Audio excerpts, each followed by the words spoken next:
Imana yantumye ngo nkubwire ngo uyu mugoroba Imana ishimwe cyane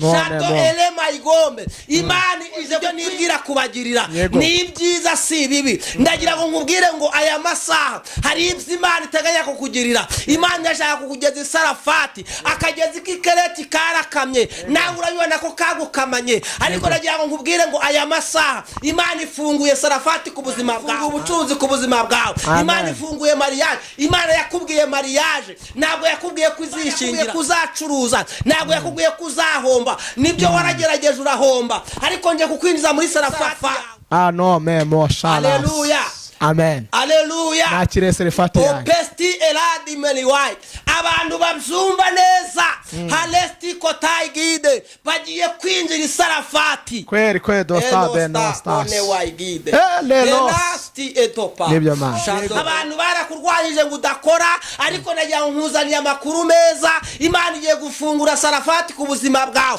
nawe ugiye kwinjira ku musozi wa sarafati ugiye kwinjira aho bacururiza bikemera aho urubyaro ruri nawe ubyare uheke ndagira ngo ngwire wa mukobwa we udukurikira ngeze mu myaka 30 nawe ugiye kwinjira isarafati nawe ugiye gukora ubukwe Imana ishimwe ndagira ngo ngubwire ngo abantu barahira bakavuga ko nta kintu bazakumarira ariko Imana ntibizatuma itakwinjira mu mugisha wawe reka ngubwire baguciriye witeka nawe ujye ubibona ko byarangiye ariko ndagira ngo ngubwire ngo uyu munsi wa none Imana ije gufungura sarafati ku buzima bwawe Imana ije gufungura sarafati we Imana ije gufungura sarafati nawe ukora ubukwe wa mugabo we haleluya ndagira ngo ntangariza abantu mbabwire ngo elasti elobelo Imana igiye gufungura sarafati ku buzima bw'abantu umanga n'uburwayi nta buzima ariko ndagira ngo ubwire ngo ugiye kwinjira aho uburwayi bukira ugiye kwinjira aho ubona ibyishimo Imana ishimwe cyane ariko ndagira ngo ubwire ngo kuko bageze sarafati Imana elastito paigide wari wunamye ariko Imana igiye kukunamura kubera ko wageze sarafati Imana ishimwe cyane imiryango yari yarakuvuyeho ariko igiye kugarukira kubera ko wageze sarafati yego peno paigide ugire ngo abantu bakwatuyeho gupfa ariko ndagira ngo nkuzana ijambo rivuga ngo ntabwo ugipfuye ahubwo ugiye kuba kubera iki ugiye gutekerereza abandi imirimo Imana yakoze ugiye gutekerereza abandi ibyo Imana yagukoreye ibyo Imana yakoze Imana igiye kugukorera bigiye kuguhesha agaciro ndagira ngo nkubwire ngo wari warabuze ijambo nta cyerekezo wa none hari warasinziriye ariko hari ijambo ryiza ugiye gukangukana hari ijambo ryiza haleluya abantu baragusinzirije imiryango iragusinziriza umuruhu uragusinziriza ariko hari ijambo ryiza ahari ubugumba ndagira ngo ubwire ngo kubera ko wageze sarafati ugiye kubyara iwawe nta birori byahabaga ariko kubera ko wageze sarafati ibirori bigiye kuhaba iwawe nta byishimo byahabaga ariko kubera ko wageze sarafati ugiye kugira ibyishimo Yes, tubaha ikaze mwese mukurikiye channel yitwa Iramiro TV ndetse na Betfage TV. Turavuze ngo mahoro y'Imana bane namwe muhereye ku mpera z'isi zitandukanye. Wanyabaye mu gitondo cyiza ntibari ijoro mugire ijoro ryiza. Hanyuma tubifurije impagarike mu bugingo bwanyu. Tubaha ikaze muri mu majyepfo majyaruguru murasa bwaryo uburengera bwaryo rwota amasimbe rya sipora. Tubaha ikaze ku meza y'umwami kugira ngo dusangire ibyo umwami yaduteguriye muri aya masaha. Hanyuma imbere ya kamera zacu turabona umwana w'Imana uri amavuta y'Imana ntago ari umukozi ahubwo n'umwana w'Imana kuko ntahezwa kuko Imana ivugana nawe ikamumenyesha ku by'ubwami. Turagwakiriye mugabo. Murakoze Imana bahumugisha. Ameze utera? Meze neza. Kuri icano yerukaga kera. Yesu we tugwaye ikaze rero. Murakoze kubikaze. Turabona usa neza. Murakoze. Yesu wabikoze. Ni Yesu wakugiriye neza. Ariko karimo nkunda kuvuga ngo nawe niba kubaza ku kibuzo y'amahoro. Uzababwire ngo ni Yesu wangiriye neza. Hanyuma mu ruhande rwa Yesu yakugiriye neza natwe mu ruhande rwacu Yesu yatugiriye neza. Turagira ngo dutangire wibwira abantu badukurikiye kugira ngo dukomezanye tuziranye. Murakoze amazina ni yayandi ni Kamanzi Theogene. Ndi umugabo ndubatse. Yego. Umugore umwe. Hanyuma ibindi Imana idahana umugisha nkunda gusenga nkunda n'abantu basenga hanyuma abantu bakurikiye Iramiro TV ndetse na Betfage TV ntabwo ari ubwa mbere tubanye ntabwo ndi umushyitsi ahubwo ndi umusangwa nyine nabakumbuye abantu mwese ndabashuhuje abantu bari bankumbuye mwese ndabashuhuje twaragukumbuye rwose Yesu abampera umugisha uburyo mutugaragariza ko muba mudukunda mudushyigikira mu ivugabutumwa dukora. Yesu ajye abagurira imbago kandi ajye abaha umugisha. Murakoze. urakoze cyane. uje turi gukumbuye natwe, kandi burya iyo umuntu yaciye ahantu akahatambukana umucyo akaca neza nta cyasha nta kizinga ko byaza kose, aho hantu baramukumbura, natwe twari gukumbuye rero. Hanyuma gihe turi kumwe kuri kamera cyangwa se kuri mikoro ni Elia Ntakirutimana. Ndagira ngo dutangire usenga Imana. Ndabizi waje wasenze, ariko reka twongere tugakanye usengere imitima y'abantu tugiye kubana kugira ngo Imana idushyigikire kandi twumvire. Murakoze. Mana Data twese uri mu ijuru, turagushimye turaguhimbaje. Ni wowe wera. Haleluya, haleluya. Wowe Imana ishoboye byose. Yego. Ni wowe muyobozi wacu. Utahari ntacyo twakora. Amen. Turakuraritse kugira ngo uzubane natwe. Ukawera w'Imana. Kandi mwami twe ntitwamenye ibyo tuvuga, ariko dusabye imbaraga zawe, dusabye ineza yawe, dusabye imbaraga z'Imana, amavuta y'Imana azebane natwe. Kandi abantu bagiye gukurikira iri jambo Uwiteka rigiraho riravana naho ribageza. Ndakwinginze rero, ndaritse abamarayika, ndaritse imizima bine, ndaritse umwuka wera w'Imana kugira ngo azabane natwe. Yemerera ugomeze kugaragara kandi weshe icyubahiro mu izina rya Yesu. Amen. Ni karibu watangira akadupfunyira ku by'Imana gupfunyikiye. Ni karibu. Imana ibaho umugisha. Amen. Aya masaha ndanezerewe mu mutima wanjye. Yego. Nejejwe no ko nongeye kugaruka ndi muzima, abantu twongeye guhura turi bazima, duhumeka umwuka bazima. Hari umuririmbo ngo Imana yakoze neza 315 avuga ngo Imana yakoze neza, yakoze ibidutangaza. Abantu bo mwisi batari bagira gute, batari babona. Hanyuma ndashima Imana rero ko Imana yakoze ibidutangaza. Namaze iminsi ndwaye, ariko ndashima Imana ko ndi kugenda noroherwa. Hanyuma nzanye ijambo rivuga ngo iyo akagezi k'ikereti gakamye Imana ifungura Sarafati. Hanyuma uyu mugoroba cyangwa se witewe naho uherereye, akagezi wari uriho niba kari karakamye, niba ikereti hari akagezi wari uriho kereti kari karakamye, Imana ifungure Sarafati. Amen. Iryo jambo tugiye kuvugaho mu minota mikeya, kandi ndabizi ko hari Sarafati iri bufunguke ku buzima bwawe. Turarisanga hano mu bami ba mbere ibice byaho 17. Turasoma duhereye ku murongo w'8. Amen. Amen. Turasoma duhereye ku murongo waho 8. Reka dusome mu izina rya Yesu. Umutwe w'ijambo uravuze ngo Eliya ajya Sarafati acumbikirwayo n'umupfakazi. Bukeye ijambo ry'Uwiteka rimugeraho riti, haguruka ujye i Sarafati haba Sidoni aba ariho uba. Hariyo umugore w'umupfakazi niwe ntegetse kugutunga. Nuko arahaguruka ajya i Sarafati. Ageze ku irembo ry'umudugudu ahasanga umugore w'umupfakazi atoragura udukwi. Eliya aramuhamagara aramubwira ati, ndakwinginze nzanira utuzi two kunywa, maze utwo kunywa mu gacuma. Nuko ajya kuyazana. Akigenda aramuhamagara ati, ndakwinginze unzanire n'agatsima mu ntoki. Nawe aramusubiza ati, narahiye Uwiteka Imana ihoraho, nta gatsima mfite keretse urushyi rw'agafu nsigaje mu gaseke n'uturanguzwa kutuvuta mu mperezo. Ubu dore ndatoragura udukwi 2 kugira ngo nsubire mu nzu nkavuge n'umwana wanjye ngo tukarye twipfire. Amen. Amen. Imana ibaho umugisha. Nari mvuze ngo mwakire neza ijambo ry'Imana. Amen. Hanyuma uyu ni umukozi w'Imana cyangwa se umwana w'Imana witwa Eliya. Uyu Eliya yakoze umurimo w'Imana, akora umurimo w'Imana ukomeye, kandi awukora mu gihe kigoye. Awukora nk'iki gihe duhagazemo ubu ngubu natwe kiragoye. Imana ishimwe cyane. Aho abantu batagishaka gusenga, aho abantu batagishaka kubwirwa ukuri, aho abantu batagishaka kuvuga ukuri ngo bavuge ijambo ry'Imana uko riri. Aleluya. Iki gihe rero nicyo Eliya yaragize gute, yarahagazemo. Ntago musobanura ibintu byinshi, tugiye gusobanura kuri Eliya bwakira bugaca.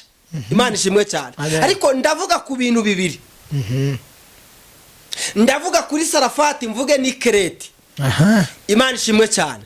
Hanyuma ahangaha muri ibi bice dusomye aha hari Sarafati, ariko reka tubanze dusubire gatoya dusubire kuri Sarafati tuze kujya kuri Ikereti. Imana ishimwe cyane. Ngo ari ahangaha Sarafati, Imana ishimwe cyane, ngo yari amaze gukora umurimo w'Imana, bari kumwirukankana ngo Imana imujyana i Sarafati. Imana ishimwe cyane. Ngo agezeyo ibyo ngo hatera amapfa, ibyo kurya byari maze gushira. Imana ishimwe cyane. Imana iramubwira ngo haguruka Eliya, ugenda uva ahangaha, ngiye kugutegekera umupfakazi. Imana ishimwe cyane. Uyu mugoroba Imana igutegekere, ngo ngiye kugutegekera umupfakazi, ngo genda uve i Sarafati werekere Ikereti. Imana ishimwe cyane. Ndagira ngo nkubwire ngo aya masaha bitewe nawe uherereye akagezi wari uriho kari karakamye, ariko ndagira ngo nkubwire ngo uyu munsi wa none Imana igiye gufungura Sarafati yawe. Nta byiringiro, nta buzima waracuruje urahomba nibyo wari uri Sarafati, ariko Imana igiye kukujyana ku iseta y'Ikereti. Imana ishimwe cyane.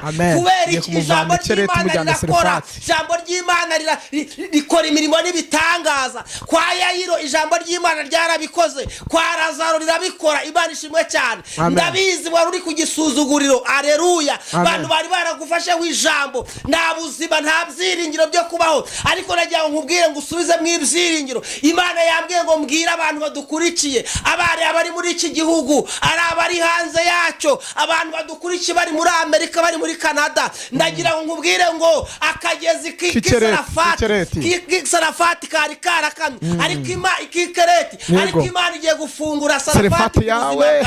Sarafati yawe ugiye kuyinjiramo. Abantu barakurwanyije ngo udakora, ariko nagira ngo nkuzaniye amakuru meza. Imana igiye gufungura Sarafati ku buzima bwawe. Nawe ugiye kwinjira ku musozi wa Sarafati, ugiye kwinjira aho bacururiza bikemera, ugiye kwinjira aho urubyaro ruri, nawe ubyare uheke. Ndagira ngo mbwire wa mukobwa we udukurikiranye ugeze mu myaka 30, nawe ugiye kwinjira i Sarafati, nawe ugiye gukora ubukwe. Imana ishimwe cyane. Haleluya. Ngo Eliya aragenda, ngo agera i Sarafati, ngo ageze mu mudugudu umwe wa Sidoni, ngo asanga umupfakazi arimo atoragura udukwi. Imana itugirire neza. Ngo Eliya mubonye, ngo aramuhamagara, ngo akimara kumuhamagara, ngo aramubwira ngo genda unzanire utuzi two kunywa. Imana ishimwe cyane. Ngo umupfakazi ngo afata inzira aragenda, ngo agiye kuzana utuzi two kunywa, ngo Eliya arongera amuhamagara, aramubwira ngo genda unzanire n'agatsima. Imana ishimwe cyane. Umupfakazi arirenga ararahira. Ndagira ngo nkubwire ngo abantu barahira bakavuga ko nta kintu bazakumarira, ariko Imana ntibizatuma itakwinjiza mu mugisha wawe, ntibizatuma utinjira i Sarafati. Reka nkubwire baguciriye witeka, nawe ujye ubibona ko byarangiye, ariko ndagira ngo nkubwire ngo uyu munsi wa none Imana ije gufungura Sarafati ku buzima bwawe. Imana ije gufungura Sarafati wa mukobwa we. Imana ije gufungura Sarafati nawe ukora ubukwe.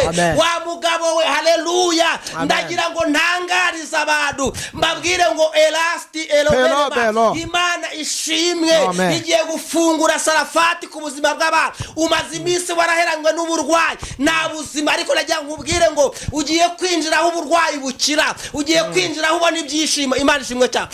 Eliya warangira amubwira ngo genda unzanire n'agatsima. Si amazi gusa, ndagira ngo nkubwire amazi usanze uyanywa ntabwo ari amazi gusa, hari n'ibindi Imana ipanga ku buzima bwawe. Jambo ryavuze ngo iki? Ryaravuze ngo nzi ibyo nibwira kubagirira ni ibyiza si ibibi. Ndagira ngo nkubwire ngo aya masaha hari ibyo Imana iteganya kukugirira. Imana yashaka kukugeza i Sarafati, akagezi k'Ikereti karakamye, nawe urabibona ko kagukamanye, ariko ndagira ngo nkubwire ngo aya masaha Imana ifunguye Sarafati ku buzima bwawe. Imana ifunguye ubucuruzi ku buzima bwawe. Imana ifunguye mariage. Imana yakubwiye mariage, ntabwo yakubwiye kuzishingira. Imana yakubwiye kuzacuruza, ntabwo yakubwiye kuzahomba. Nibyo waragerageje urahomba, ariko nje kukwinjiza muri Sarafati yawe. Imana yantumye ngo nkubwire ngo uyu mugoroba Imana ishimwe cyane. Imana ije kukwinjiza i Sarafati. Haleluya. Amen. Haleluya. Nakire Sarafati yanjye. Opesti eladi meliwai. abantu babyumva neza halesti kotayigide bagiye kwinjira isarafati kweri dosta benostas Elasti etopa Shadow Elohim ngo nuko yari yaracebuka ngo abwire umupfakazi reka mbabwire bakozi b'Imana bantu mudukurikiye abantu bishwe no kutamenya amakuru ariko Eliya yari afite amakuru ngo atumye umupfakazi utuzi two kunywa aramubwira ngo ntabwo ari ibyo hari amakuru namenye namaze kumenya ko Uwiteka ari we wakunyoboyeho ko ari wowe uzantunga ngo arahindukira aramubwira ngo genda unzanire n'agatsima yego umupfakazi aramubwira ngo dore ndatoragura udukwi tubiri ngo kandi mu kibo mu gaseke harimo agafu gakeya ndetse n'utuvuta dukeya ngiye kuvuga nge n'umwana wanjye tukaturya ubundi tukagira gute tukipfira. Eliya aramubwira ngo ibyo ntibindeba icyangombwa nuko ugomba kumpa amazi ukama n'agatsima nkagira gute nkarya. Imana ishimwe cyane. Nawe Eliya yarageze isarafati, yarageze aho agomba kurya, yarageze aho agomba kunywa. Ndagira ngo nkubwire ngo ibyawe byagushizeho ariko uyu munsi wa none Yesu agiye kubigarura, Imana igiye kubigarura. Kubera iki ugeze isarafati? Kweri Elio Stayigombe tugiye gusenga. Urumva reka nkubwire, urumva ukumbuye kugera isarafati, urumva ushaka haleluya, urumva ushaka ko ibyawe byagiye bigaruke. Imana ishimwe cyane kandi Imana tugirire neza. Ngo nuko aramubwira ngo ibyo ntago bindeba, icyangombwa nuko namaze kumenya amakuru neza, namaze kumenya ko ari wowe uzamfungurira, ari wowe uzangaburira, ari wowe uzampa ibyo kunywa. Ngo umupfakazi ngo aramubwira ngo nsigaje agafu gakeya ndetse n'utuvuda dukeya, none nitwo mwayishigaje ngo ngiye gutera nimo ntoragura udukwi kugira ngo ngewe nje kukavuga n'umwana wanjye ubundi twipfire. Ndagira ngo nkubwire ngo abantu bakwatuyeho gupfa, ariko ndagira ngo nkuzana ijambo rivuga ngo ntabwo ugipfuye, ahubwo ugiye kuba. Kubera iki? Ugiye gutekerereza abandi imirimo Imana yakoze, ugiye gutekerereza abandi ibyo Imana yagukoreye, ibyo Imana yakoze, Imana igiye kugukorera, bigiye kuguhesha agaciro. Ndagira ngo nkubwire ngo wari warabuze ijambo nta cyerekezo cy'ubuzima, ariko ndagira ngo nkubwire ngo kuko wageze isarafati, Imana Elasito Payigide wari wunamye ariko Imana igiye kukunamura kubera ko wageze isarafati. Imana ishimwe cyane. Imiryango yari yarakuvuyeho ariko igiye kugarukira kubera ko wageze isarafati.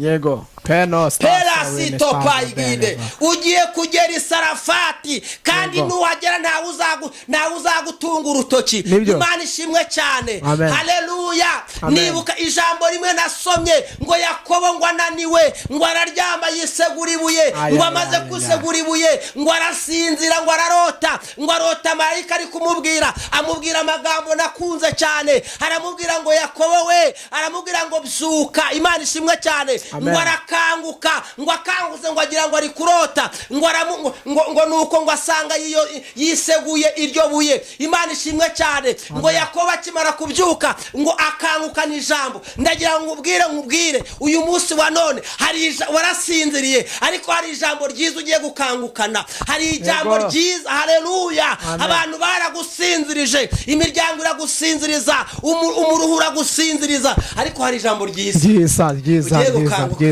Haleluya. Ngo arakanguka, ngo arebye ryabuye, ngo ararifata, ngo akimara kurifata ngo arishinga aho hantu. Imana ishimwe cyane. Haleluya. Ngo akimara kurihashinga ngo ahita Beteri. Turashimira Imana. Haleluya. Hepfo gato ku murongo wawe ngo aravuga ngo kandi ntacyo uzaba, ibyo navuganye nawe nabikoze. Reka nkubwire, nubwo urwaye, nubwo ibintu ubona byararangiye, ntacyo uzaba icyo Imana yavuganye nawe itagikoze. Tugiye gusenga. Amen. Aha wageze ni sarafati. Wa mubyeyi we, egera hino niba ufite kwizera, niba uzi ko ugeze isarafati, dusenga Imana. Nibyo. Wa mugabo aha wageze ni sarafati. Kandi iyo umuntu ageze isarafati byose birasobanuka, ibyari byarasobanye birasobanuka. Reka nkubwire, haleluya, ahari ubugumba. Ndagira nkubwire ngo kubera ko wageze isarafati ugiye kubyara, iwawe nta birori byahabaga, ariko kubera ko wageze isarafati ibirori bigiye kuhaba. Iwawe nta byishimo byahabaga, ariko kubera ko wageze isarafati ugiye kugira ibyishimo. Tugiye gusenga Imana. Amen. banza ubitekereze, tekereza aho uvuye, utekereze ukiri ikereti ukuntu bagukubitaga, ukuntu bakuvugaga nabi, ukuntu nta byiringiro. Nibyo, ariko twageze Sarafati. kweri. Haleluya, amen. tugiye gusenga. Yego, uri Imana ikomeye, uri Imana ivuga bikaba, iyo utegetse birakomera. Turagushimye ko ari abantu kuyikereti ukaba wagerera Sarafati, akagezi k'ikereti kari karakamye. Ariko ndagushimye kuko aba bakobwa ubafunguriye Sarafati bakaba bagiye gukora ubukwe. Ndagushimiye ko aba bagabo batari bagera i Sarafati, bari bakiri ikereti. Ndagushimye ko bafunguriye Sarafati. Nsengeye izingo zari ziri ikereti, ndazisengeye kugira ngo uzigeze i Sarafati. Ndasenze mwami abantu bagiye bacuruza bagahomba, abantu bagiye bahomba ibyabo, ariko ndasenze uhereye aka kanya kuko bageze Sarafati. Uwiteka imigisha yabo utangire ifungure. Ndasenze mwami abavuga butumwa bari bakiri ikereti ariko mbinye muri Sarafati, jambo ryawe rirakora, jambo ryawe erasito pa. Ndasenze mu izina rya Yesu, ngaho mukora iby'imbaraga, ntiwigaragaze, uneshe aba bantu mwami bari bafite ubukene bukabije. Ndasenze kugira ngo ubinjize Sarafati, aho bazarya barya, aho bazajya banywa, aho bazajya bambara neza, aho bazajya bateka neza. Uwiteka bikore kwiyubahisha. Aba bantu bari barabuze urubyaro kuko bageze Sarafati, nubahe kubyara. Aba bantu bari barabuze amahoro yo mu mitima, ndasenze kuko bageze Sarafati. Uwiteka ubampera amahoro mu mutima, habwa icyubahiro rero. Kandi iri jambo umuntu wese uzaryumva Uwiteka mwami uzarikoresha imirimo n'ibitangaza, reka risoze gukiranuka mu izina rya Yesu, amen. Hanyuma ndakoze cyane ko Imana hari intambwe igiye guteza abantu bayo, igiye kwagurira imbago, igiye kubavana aho bari bajyana ahandi, cyangwa se igiye kubahindurira amateka mu yandi magambo. Hanyuma nk'umuntu yifuje ko mwasengana, kivuze ko hari ikindi kintu wenda yakubwira cyangwa se yakubaza, cyangwa yakugisha inama, yakubona ku murongo. Nimero yanjye iri kuri WhatsApp ni 078 7 6 28 6 Hanyuma wabugira ikinyamakuru cyangwa ngira ikinyamakuru ngira chano yitwa Izabihindura TV show. Yego, abantu banyarukireho rero bakore subscribe, share, like, comment, basangeze n'abandi. Ibiganiro byacu nakagaruka. Shalom, ciao.